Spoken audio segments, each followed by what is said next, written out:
गजब ननद है। माँ, इनमें से कौन सा ड्रेस लूं, ये वाला कि ये वाला?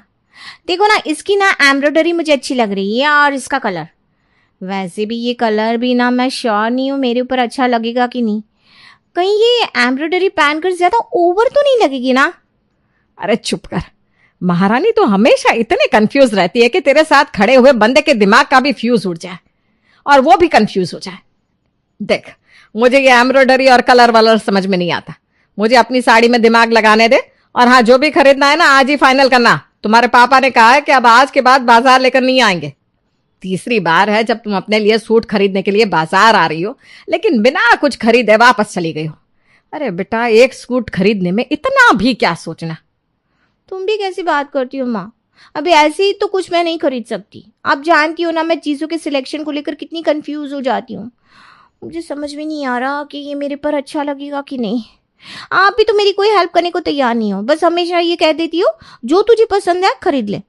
अरे मैं खुद इतनी परफेक्ट होती तो आपसे थोड़ी ना हेल्प मांगती। क्या हुआ? सलोनी के किरदार से आप लोग कहीं कंफ्यूज तो नहीं हो गए? ऐसी ही है हमारी सलोनी, बचपन से ही कंफ्यूज।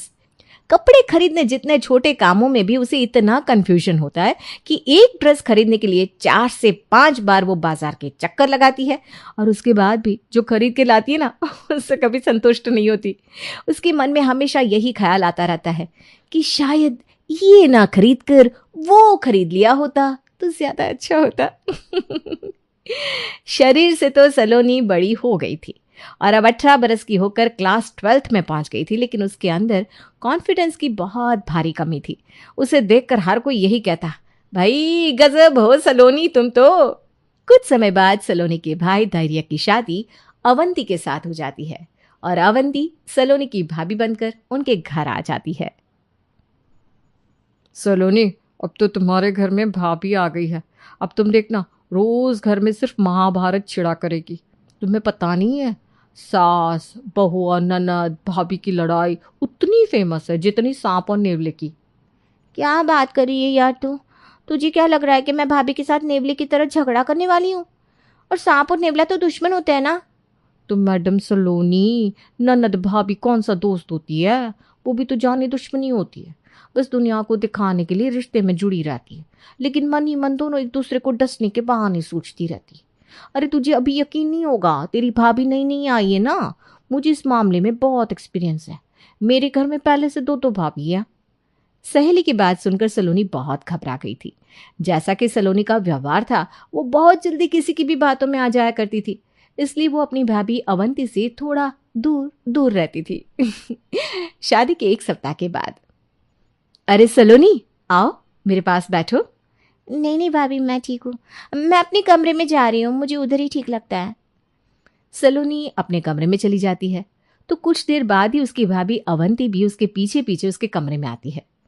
क्या बात है सलोनी, तुम मुझसे बहुत कटी कटी सी रहती हो। मेरी किसी बात से नाराज हो क्या? नहीं नहीं भाभी, ऐसी कोई बात नहीं है, वो बस ऐसे ही। अच्छा एक बात बताओ, तुम्हारे तो 12th के एग्जाम है ना इस साल। अगर कोई भी हेल्प चाहिए ना स्टडी में तो मुझे बताना। तुम्हें पता है मैं अपने स्कूल की टॉपर थी और मैंने ना फिजिक्स में पीजी किया है। तुम्हें कुछ भी पूछना हो तो आ जाना मेरे रूम में। भाभी की बात सुनकर ननद सलोनी तो एकदम चहक गई थी। सच में भाभी, आप सच में मेरी हेल्प करोगी? मैं आपको सच बताऊं, इतनी पढ़ाई के बाद भी ना हर टेस्ट में मेरे बहुत ही खराब नंबर आ रहे हैं। क्लास की सबसे वर्स्ट परफॉर्मर हूं मैं। अब तो कोचिंग जाने में भी शर्म आने लगी है मुझे। कुछ समझ में नहीं आता, सर जो भी पढ़ाते, और जब समझ में नहीं आ रहा तो नंबर कहाँ से आएंगे। एक्चुअली ना मुझे बचपन से ही थोड़ा कन्फ्यूजन ज़्यादा हो जाता है, और क्लास में इतने सारे बच्चों के सामने टीचर के पास इतना समय होता भी नहीं कि वो हम जैसे बच्चों का कन्फ्यूजन दूर कर सके। तो इस तरह ना हम पिछड़ते ही चले जाते हैं। अरे तभी तो कह रही हूँ कि पढ़ने के लिए मेरे कमरे में आ जाया करो। पढ़ाई की चिंता तुम एकदम छोड़ दो। अब तुम देखो तुम्हें बेस्ट परफॉर्मर मैं कैसे बनाती हूँ। भाभी की बातें सुनने के बाद सलोनी के मन से गुस्सा और झगड़े वाली बात धीरे धीरे दूर होने लगी थी और उसे यकीन होने लगा था कि ऐसा कोई जरूरी नहीं कि ननद और भाभी के बीच में सिर्फ दुश्मनी ही हो। कुछ भाभी अच्छी भी तो हो सकती है और उसकी भाभी जितनी स्वीट भी हो सकती है जो अपनी ननद की बिना कुछ सोचे समझे मदद को तैयार हो जाए। भाभी की मदद से सलोनी की क्लास में परफॉर्मेंस सुधरती जा रही थी और इसी तरह मेहनत करने के कारण 12th के बोर्ड्स में वो अच्छे नंबरों से पास हो जाती है। तो सुहानी, अब क्या सोचा है आगे? किस कोर्स में एडमिशन लेना है तुम्हें? अरे ये अपने लिए सूट तो पसंद नहीं कर पाती, कोर्स क्या पसंद करेगी? कब से तो दिमाग चाट रही है मेरा, मम्मी बताओ मैं आगे किस सब्जेक्ट में पढ़ाई करूं। अब तू ही बता बहू, मैं इसे क्या सजेस्ट करूं? ये तो इसे खुद ही देखना पड़ेगा ना। भाभी मैं ना बहुत कंफ्यूज हो रही हूँ, समझ में नहीं आ रहा क्या करूँ कैसे करूँ। इतने सारे कॉलेजेस हैं और उसमें इतने सारे कोर्सेज ऑफर हो रहे हैं, मेरा तो दिमाग ही काम नहीं कर रहा। कौन सा सब्जेक्ट लूँ, किस कॉलेज में एडमिशन लूँ? अरे तो इसमें इतना कंफ्यूज होने जैसी क्या बात है? जिस सब्जेक्ट में तुम्हारा इंटरेस्ट है बस वही पढ़ो। लेकिन भाभी अगर कल को मेरा डिसीजन गलत हो गया तो? आज मैं जो कॉलेज और कोर्स डिसाइड करूँगी कल को उसी पर तो मेरा फ्यूचर डिपेंड करेगा ना, और मैं ना अपनी लाइफ के लिए कोई गलत फैसला नहीं लेना चाहती। देखो सलोनी, लाइफ में जब बहुत सारे ऑप्शंस होते हैं ना, तो किसी एक ऑप्शन को चूज करके बाकी सबको छोड़ना ही पड़ता है। अब सब कुछ साथ साथ लेकर तो नहीं चल सकते ना, इसलिए अपने दिमाग को कूल डाउन करो। ठंडे दिमाग से सोचो कि एक्चुअली में तुम क्या पढ़ना चाहती हो। सारे सब्जेक्ट लेकर तो आगे बढ़ नहीं पाओगी, और ऐसा करने में मैं तुम्हारी मदद करूंगी, परेशान मत हो। तो ऐसा करो, सबसे पहले अपनी पसंद के 5 अच्छे कॉलेज की लिस्ट बना लो। डिसाइड करो कि उन कॉलेज में तुम्हें कौन कौन से कोर्सेज ऑफर हो रहे हैं। अरे वाह भाभी, आपने तो सही सोल्यूशन दिया। ठीक है, पहले मैं कॉलेज ही शॉर्ट लिस्ट कर लेती हूँ। सलोनी भाभी की बात मानकर सबसे पहले अपनी पसंद की 5 कॉलेज की लिस्ट बनाती है और कॉलेज में ऑफर हो रहे कोर्सेज में से सबसे बेस्ट कोर्स को भाभी की मदद से चुन लेती है। भाभी पक्का मैंने कोई गलती तो नहीं की है ना? मैंने ह्यूमैनिटीज चुना है लेकिन मेरी सारी फ्रेंड्स ना बीएससी कर रही है। देखो सुहानी, दोस्तों को देखकर भेड़ चाल का हिस्सा तो बिल्कुल मत बनो। जरूरी नहीं जो तुम्हारे दोस्त कर रहे हैं वही तुम्हें भी करना जरूरी है। तुम वो करो जो तुम्हारे लिए सही है। और सबसे इंपॉर्टेंट बात, मैथ्स और साइंस पढ़ने में तुम्हें बहुत दिक्कत आती है, इसलिए ऐसे सब्जेक्ट को चूज करो जिससे तुम कॉन्फिडेंस के साथ पढ़ो और कुछ अच्छा कर पाओ। भाभी से बात करने के बाद सुहानी को सब कुछ आसान लगने लगता है। सुहानी की हर उलझन का सोल्यूशन था अवंती के पास। अरे बाबा, अब तो तेरा अच्छी कॉलेज में एडमिशन भी हो गया है, आप क्यों मुंह लटका कर बैठी है? और ये पूरे कमरे को धोबी घाट क्यों बनाया हुआ है? आप ही बताओ ना भाभी, कॉलेज जाने के लिए मैं क्या पहनूं? मुझे तो कुछ समझ भी नहीं आ रहा। कुर्ती पहनने का सोचती हूँ तो ऐसा लगता है कहीं ज़्यादा बहनजी टाइप तो नहीं हो जाएगा, और जींस टॉप निकालती हूँ तो लगता है मैं कॉलेज में कंफर्टेबल नहीं रही तो।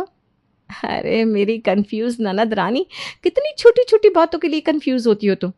सच में अब तो मुझे शक होने लगा है, वाकई 19 के हो तुम या गलत बर्थ सर्टिफिकेट बन गया है तुम्हारा? है अब थोड़ी बड़ी और मैच्योर हो जाओ। हमेशा भाभी तुम्हारे पास रहे ऐसा जरूरी नहीं है। कॉलेज से मिलने वाले असाइनमेंट से लेकर कॉलेज जाने के लिए ड्रेस पसंद करने तक हर काम में अवंती ही सलोनी की मदद किया करती थी। एक तरह से सलोनी पूरी तरह से अवंती पर डिपेंड हो गई थी। इस बात के लिए अवंती तारीफ के काबिल थी कि सलोनी के इतने सवाल पूछने पर भी वो उससे परेशान नहीं होती थी।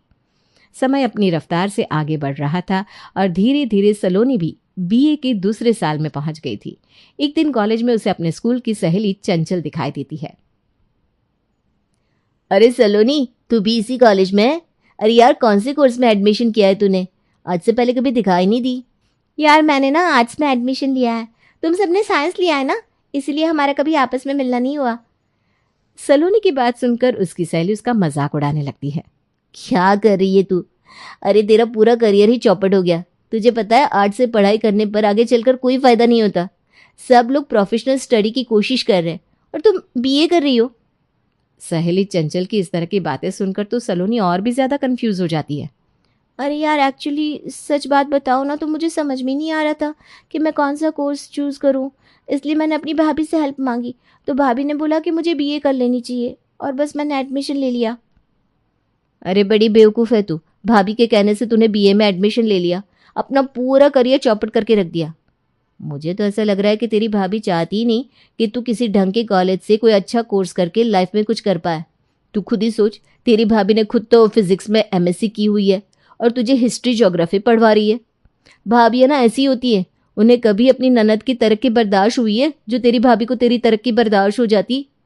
नहीं नहीं, ऐसी बात नहीं है, मेरी भाभी वैसी नहीं है। उन्होंने मेरी बहुत हेल्प करी है। एक्चुअली मैं वो तो हर काम में मेरी हेल्प करती है। तू ना बड़ी भोली है सलोनी, अपनी भाभी की चालाकी को तू पकड़ नहीं पाई। तेरी भाभी ने अच्छाई का कवच पहनकर तुझे पागल बनाया है। पहले उन्होंने तेरी मदद की ताकि तू उन पर यकीन करने लगे। जब तुझे अपनी भाभी पर पूरी तरह से यकीन हो गया तब जाकर उन्होंने अपना असली गेम खेला।